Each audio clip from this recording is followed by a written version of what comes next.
I used to believe that loyalty would speak for itself, until the day I found that envelope. It was a rainy Saturday in Asheville, North Carolina, the kind that makes the Blue Ridge Mountains feel heavy and quiet. I had stopped by my parents' cottage like I always did, just to help out. My mother, Gloria, was never great with paperwork, so I'd often swing by to handle things, bills, medical forms, anything that felt overwhelming for her and Dad. I'm 35 now. For nearly 12 years, I've been the one keeping this house from falling apart. Literally, I paid for the new roof, covered repairs after the flood, even shelled out $80,000, 0 cents, over the years to help them avoid foreclosure. That cozy gray house felt like my home, too. "Can you check these for me?" Mom asked, setting a stack of papers on the table before returning to her knitting by the fire. I sat down and flipped through them absently until I saw it. A thick, cream-colored folder marked Estate Plan and Will. I paused. Not out of curiosity, I told myself, just to make sure everything was fair. But when I reached the asset distribution page, my heart caught. The house, the car, their modest savings, everything. They had left everything to Rachel, my younger sister, down to the antique watch Grandpa left Dad. Me? Not a word. Just one line. "We love both our daughters." I stared at the page, my hands trembling. Flashbacks hit me like a wave, working overtime to cover their mortgage, canceling vacations, wiring emergency funds, all erased with one cold signature. I heard Mom's footsteps returning. "Danielle, did you find the statement?" I stood, clutching the will. "Is this real?" I asked, voice steady but sharp. She froze. "Oh, that... Well, I mean, we didn't think. A lifetime of sacrifice, and I'm just invisible?" I said, my voice breaking even as I kept it low. Just then, my dad Howard walked in with his usual mug of black coffee. He set it down, looked at me, then at the paper. His jaw tightened, but he said nothing. And in that silence, I understood everything. A sigh, like he was about to comment on the weather. "You don't need to react like this, Danielle." His tone was dismissive. "You're doing fine. Rachel, she's still figuring things out." I let out a sharp, bitter laugh. "Figuring things out? She's 32 and still hopping from job to job. You're covering her rent, her car insurance, and she still calls Mom to Venmo her lunch money." My voice cracked, but I didn't care. "I'm the one who covered your mortgage for 3 years. I'm the one who found contractors to fix the foundation when it started sinking. I'm the one who kept this place standing, emotionally, physically, financially." Mom stepped closer, gently placing her hand over mine like it could erase everything with a simple gesture. "Don't overthink it," she said softly. "I just wanted your sister to feel secure." I pulled my hand away. My expression didn't waver. "Secure? What about me? What about the one who's earned security?" They said nothing. I placed the will back on the table like I was returning a betrayal wrapped in official language. "Thanks for showing me where I really stand." I walked toward the door. No one followed. No one said my name. And for the first time in a long time, I didn't feel heartbroken. I felt hollow. A quiet kind of emptiness that settled deep, not from sadness, but from clarity. I never went back to that house after that day. Weeks passed, no calls, no messages, like I had never existed at all. Then, on a Wednesday afternoon, I got a text from Dad. "Mortgage is due Friday, can you send the transfer?" I stared at the screen. A part of me almost laughed. No apology, no acknowledgement, just a line item in their mental budget. I typed slowly, deliberately. "I think Rachel can handle it. It's hers now." Then I put my phone down and didn't wait. 10 minutes later, another message. This time from Mom. "Danielle, don't do this. We need to talk." "Fine." I didn't reply. Because I wasn't grieving anymore. I wasn't even angry. I had simply stopped hoping. And when Rachel texted 3 days later, "You're overreacting. Mom and Dad didn't mean it like that," I didn't respond to her either. They all meant exactly what they did. And I was finally done pretending otherwise. "You've always been independent and I'm just not," you know that. Rachel's message tried to sound vulnerable, but I could see the manipulation in every word. I typed slowly, my fingers steady. Then prove you deserve what you've been given. Start by paying the mortgage. No response. A week passed in silence. Then, on a foggy Monday morning, while I was stirring oat milk into my coffee in the kitchen, my phone buzzed. A transfer request from Mom, $2,900, 0 cents. No message, just a cold transaction, as impersonal as the way they had erased me from their estate plan. I hit decline without hesitation. Mom called within minutes. I let it ring. On the fourth buzz, I declined. A message appeared seconds later. Danielle, I know you saw it. Why did you decline? I closed my eyes, exhaled, and typed. Because it's no longer my responsibility. Ask Rachel. For the first time in years, I felt control settle over me. I wasn't rushing to fix messes I didn't make. I wasn't breaking myself into pieces to keep their world together. 3 days later, Rachel again. You're being so selfish. Didn't you always say family comes first? I stared at the screen, reading it over and over like it might change. Family. The same family that gutted me from their future without flinching, the same one that expected unconditional giving, but offered nothing back. I responded with one sentence. Family is built on respect, not exploitation. No reply. Just silence. But this time, it didn't sting. It felt like air finally returning to lungs that had been clenched for too long. Still, I knew the quiet wouldn't last. Eventually, the foreclosure letters would start. Rachel would fumble through bills. The weight of what they'd taken on would become undeniable. And when that day came, they'd remember me. But not as their safety net. That next message came at 11:47 p.m., just as I reached a climactic chapter in my novel. My tea had gone lukewarm. I glanced at the screen. You're blowing this way out of proportion. Everyone's stressed. Why are you being so dramatic? It's just a few payments. You've always done it. I let out a dry, joyless laugh. Not anymore. Just a few payments. Easy to say when you've never paid a utility bill in your life. I typed back. I'm not being dramatic, I'm being clear, and you better get used to it. Less than a minute later, she responded. You're seriously selfish. Don't be surprised if Mom and Dad don't forgive you. I set the phone down and stared out the window, feeling nothing. No guilt, no second guessing. For once, I wasn't consumed by thoughts like, what if they're upset? Or, should I apologize? I had crossed a line. Not out of spite, but survival. The line between being exploited and finally choosing myself. The next morning, I made a few calls. First to the bank, asking to have my name removed from the joint mortgage account. Then to the power, water, and internet companies, canceling the auto payments I'd been covering for years. I deleted every bill reminder from my calendar. It felt like a quiet ritual, a farewell ceremony to the role I had been forced into. That night, I cleaned my tiny apartment, lit a candle, and played my favorite playlist, one I used to only listen to with headphones so no one would complain. Then I did something unthinkable. I bought myself a chocolate cake, the kind I always skipped because there was always something more important to pay for. And for the first time in years, I slept through the night. No alarms, no 3 a.m. dread, no urgent bank notifications or last-minute "can you just cover this?"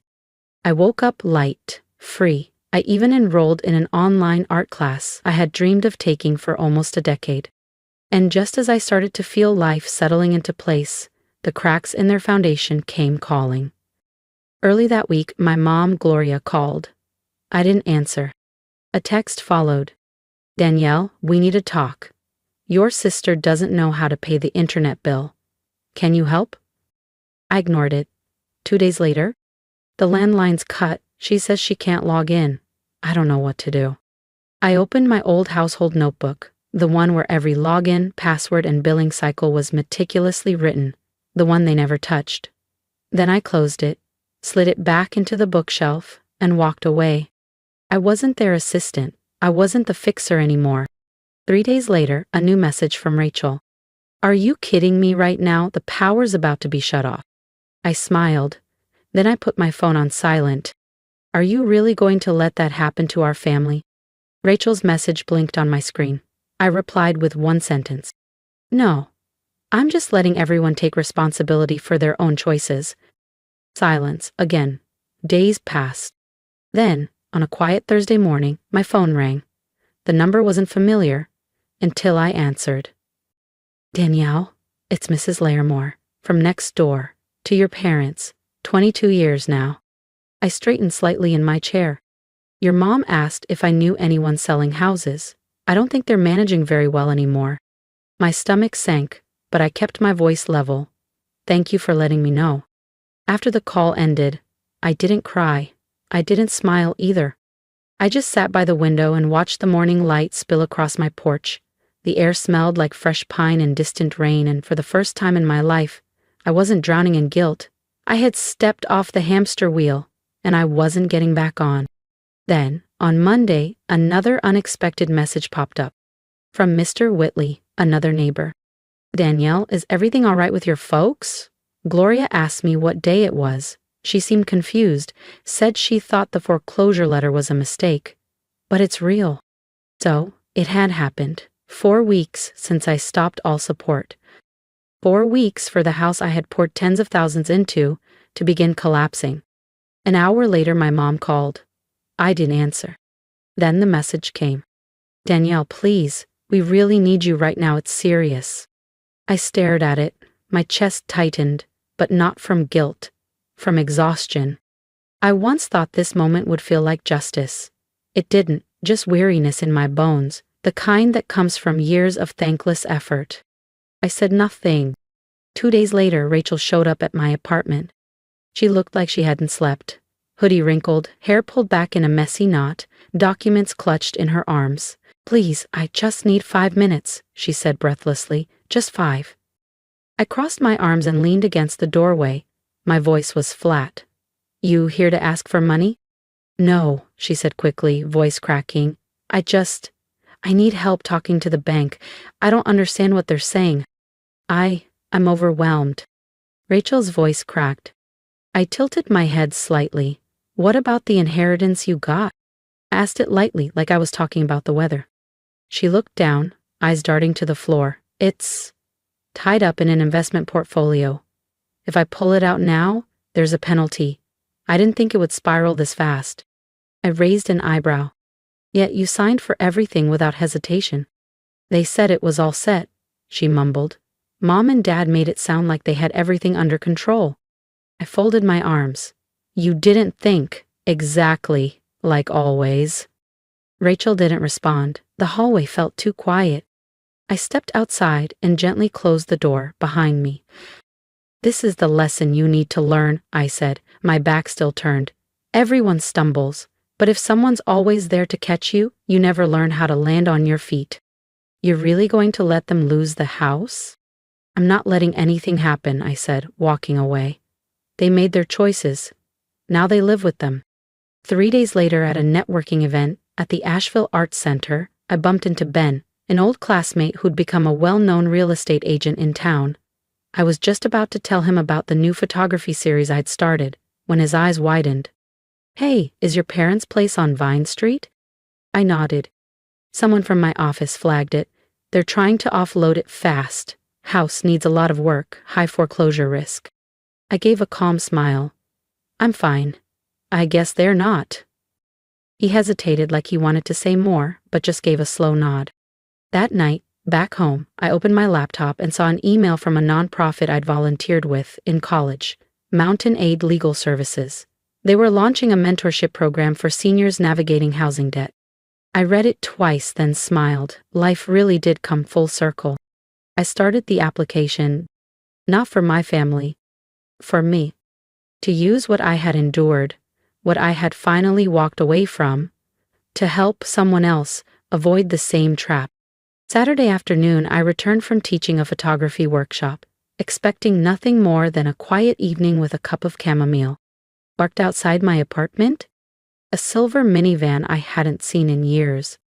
The same one I had co-signed for when Dad, Howard, couldn't make the payments. I transferred the title to him last year as a final gesture of trust. Now it sat there like a bitter reminder. I got out of my car, walking slowly. My parents stood waiting near the building entrance. Samantha stood a bit behind, clutching her purse, eyes full of barely concealed worry. I said nothing. I stopped a few steps away, arms crossed, waiting. My mother, Denise, spoke first. Her voice was trembling. "Hannah, I'm sorry we had to come here, but things have gotten out of hand. The bank's coming to reassess the property next week." My father continued, his voice lower and wearier than I'd ever heard. "We made a mistake, I know that, but if the house is taken, your mother won't be able to handle it." I looked straight at him, my gaze colder than it had ever been. "Then why, when writing the will, did you decide I wasn't worth including?" He dropped his eyes, fingers fidgeting with the edge of his coat. "Back then, we thought you'd be fine. You've always been strong. But Samantha?" "But Samantha's," I interrupted, "gets to fail, gets forgiven, and inherits everything."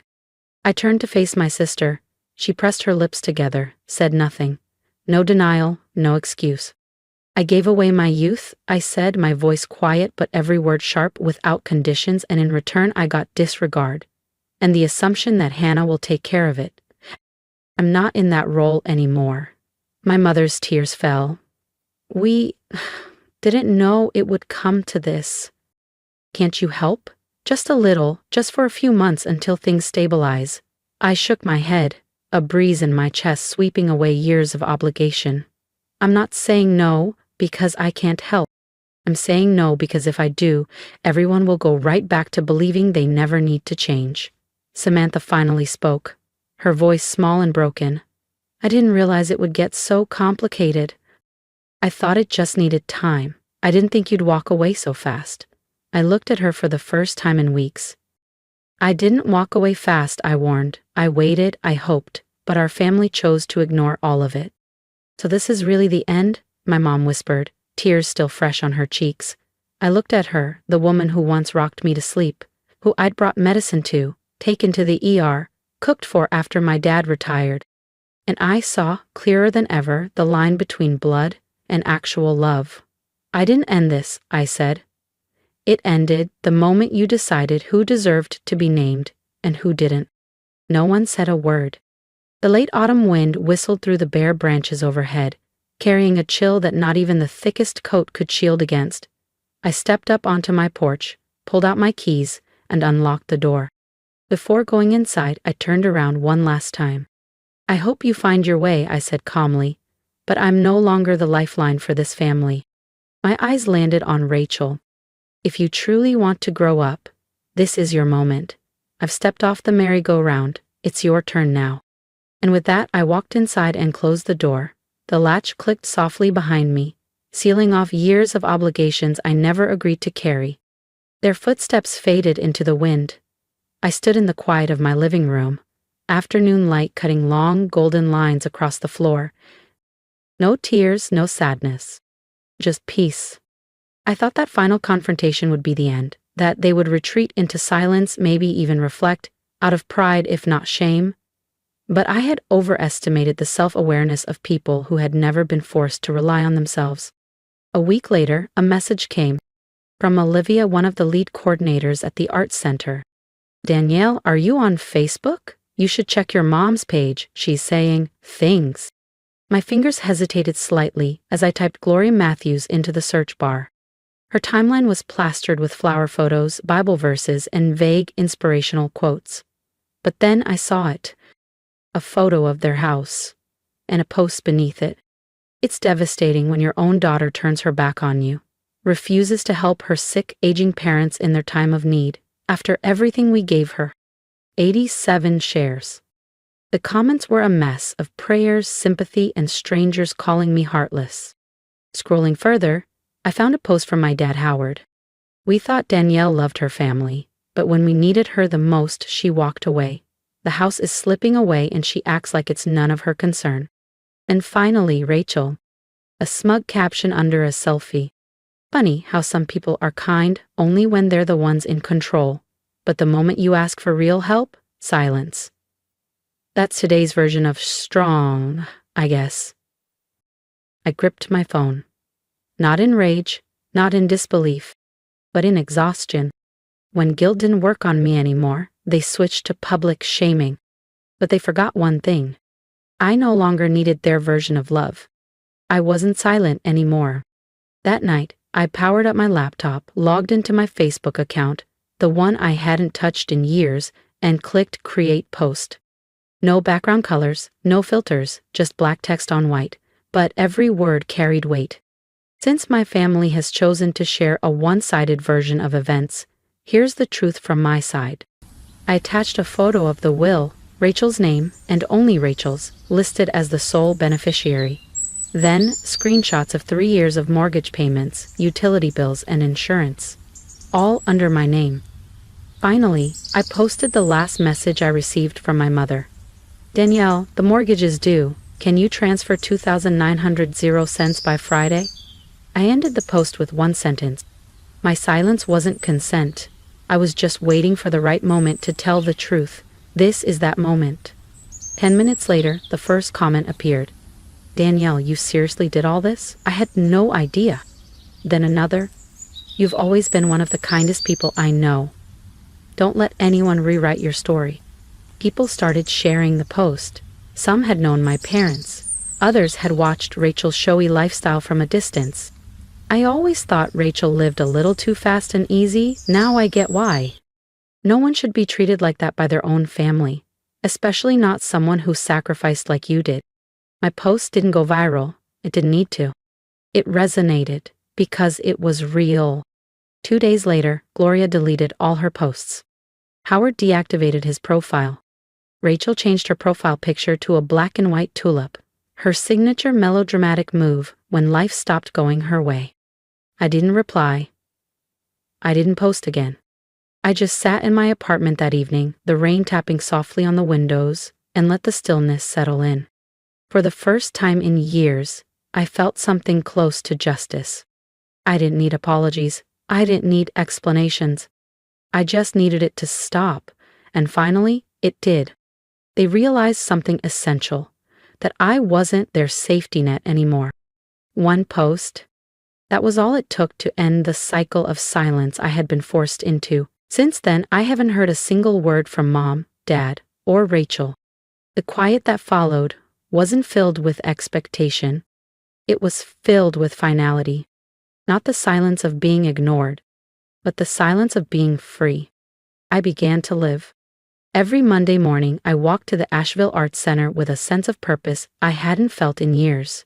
I taught photography to a class of high school students, bright, curious kids, seeing the world through a lens for the first time. The way their eyes lit up when they captured something beautiful. The way they found meaning in shadows, angles, and colors. It reminded me, not everyone sees the same scene the same way, and that's the beauty of it. Sometimes you have to choose your own frame.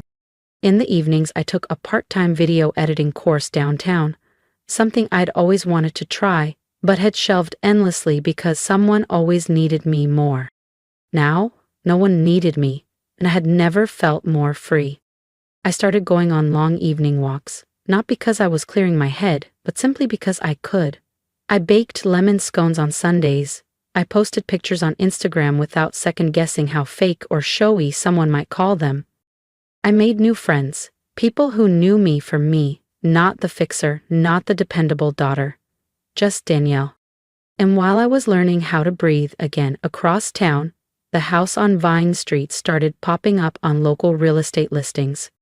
Marcus, a realtor friend, sent me a quick text. Hey, just a heads up, your parents' place is listed, asking $390, 0 cents. Okay, but it's in rough shape. Looks like no offers yet. I wasn't surprised. No one to crawl into the attic during winter storms. No one to reset the fuse box at 2 a.m. No one to scrub mildew from the back bathroom tile. No more me. That house had stayed standing because of my hands, my money, my time. Now? It reflected the truth. Unmaintained, cracking under years of ignored problems. Later that week, Lorraine, their longtime neighbor, called to check in. Before we hung up, she added, "Oh, and Rachel's moved back in, I think. She's been running groceries. Doesn't look too thrilled." I glanced up from my laptop and sipped my coffee. In the past, that would have triggered guilt, panic even, but now I simply nodded. Maybe she was finally learning what it meant to be responsible. I wasn't happy they were struggling. I just no longer believed it was my job to fix what wasn't mine. My savings account was growing. I booked a fall trip to Seattle to photograph the changing leaves. I put a deposit down on a semi-pro camera. I had finally started caring for myself the way I used to care for everyone else. And I started writing again, not to defend myself, but to help others find the strength to break free. Some of my blog entries were widely shared. People messaged me, strangers, acquaintances, even old coworkers, thanking me for putting into words the grief, confusion, and quiet strength they'd never dared to speak out loud. It felt like healing in slow motion. One rainy afternoon, I was editing photos in my favorite cafe, an old converted greenhouse tucked off Lexington Avenue, when my phone buzzed. A notification from a real estate site. Price dropped by $30,000, 0 cents on property at 218 Vine Street. Owner seeking urgent sale. I glanced at the photo. The house. Dark, crumbling roof tiles. That same leaning fence I used to patch up every spring. Peeling paint around the windows where sunlight once danced through morning curtains. It had once symbolized duty, pressure, the impossible weight of being everything for everyone. Now it was just a house waiting for someone else to save it. And I wasn't that someone. I tapped hide notification, closed my phone, and smiled. A soft, steady smile, lighter than any sigh I'd carried for years. I didn't belong there anymore. One early winter afternoon, I wandered around Liberty Lake, camera in hand, golden dusk slicing through bare trees. The water shimmered like glass. A little boy darted past me, laughter trailing behind, his mother jogging a few steps after. I lifted my lens and clicked. That frame was perfect. And in it I saw what I needed to understand. Not everything is meant to be held on to. Some things were never really yours to begin with. I used to believe family was forever, that blood meant something sacred. But now I know what makes a family isn't DNA. It's respect, it's gratitude, it's effort. I gave everything, trying to be seen, and in return I became a name left off a will, the villain in someone else's story for simply choosing peace. And yet I wasn't angry anymore, just untethered. The house, still on the market, now listed for a third time. Word was, Rachel had started pretending to be the responsible one, greeting buyers with that polished smile. But when they asked for maintenance records, repair logs, she'd freeze. Because no one ever taught her. And I had stopped covering for her. I never went back, not once. Until the day a letter arrived. A pale blue envelope in handwriting I recognized instantly. Gloria. She wrote of sleepless nights, regret, fear, and at the bottom, your father isn't as strong as he used to be. I don't know how much time we have left to fix this, but if you're willing, I'm still here. I folded the letter. I didn't tear it. I didn't reply. Instead, I placed it gently in the drawer beneath my desk, beside the stack of undeveloped film rolls and half-finished essays. Things that needed time, space, distance. Things I couldn't rush to understand, no matter how much they once meant. I didn't hate them. I just no longer had the strength to keep sacrificing without ever being heard. So I kept living. I kept teaching my students, kept capturing moments that whispered the stories I couldn't speak aloud. I held a small exhibit at a friend's cafe, photographs tracing the quiet evolution of healing. Misty mornings in the park, golden light slanting across empty sidewalks, an elderly woman's hands wrapped around a chipped mug, a single daisy fallen against cracked pavement. Afterward, a middle-aged woman approached me, gently shook my hand. I don't know why, she said, but every photo feels like it's speaking for someone who's been silent too long. I smiled. I didn't explain, because she was right. For years I had been silent, for peace, for approval, for the hope that enough selflessness would eventually buy me belonging. But now? I had chosen a new kind of peace, one that didn't ask for permission. I've learned how to love myself without condition, to say no without guilt, to walk away without regret. They're still my family, on paper and in memory, but they're no longer the center of my life. I don't know if there will ever be a reunion, if a future version of us might mend what was broken, but it doesn't matter anymore, because I finally understand. Family isn't just who shares your last name. It's who chooses you, who sees you, who doesn't treat your care as a given. And if no one else can be that for me, then I will. Because my story isn't a tragedy. It's an awakening. I used to believe love meant sacrifice, that family was unshakable. But no one, not even blood, has the right to take you for granted. I set boundaries, I walked away. And now I live with lightness. Not because they changed, but because I did. If you've ever had to choose between keeping the peace and protecting your peace, then I hope my story resonated with you. I'd love to hear from you. Leave a comment below, tell me what part of this story reminded you of your own, or share what boundaries you learned to set for yourself. We don't heal alone, we heal together. And if this story made you feel seen, please consider subscribing, because every time you support a story like mine, you're helping amplify the voices of those who've been silenced for too long. You deserve peace too. Never forget that.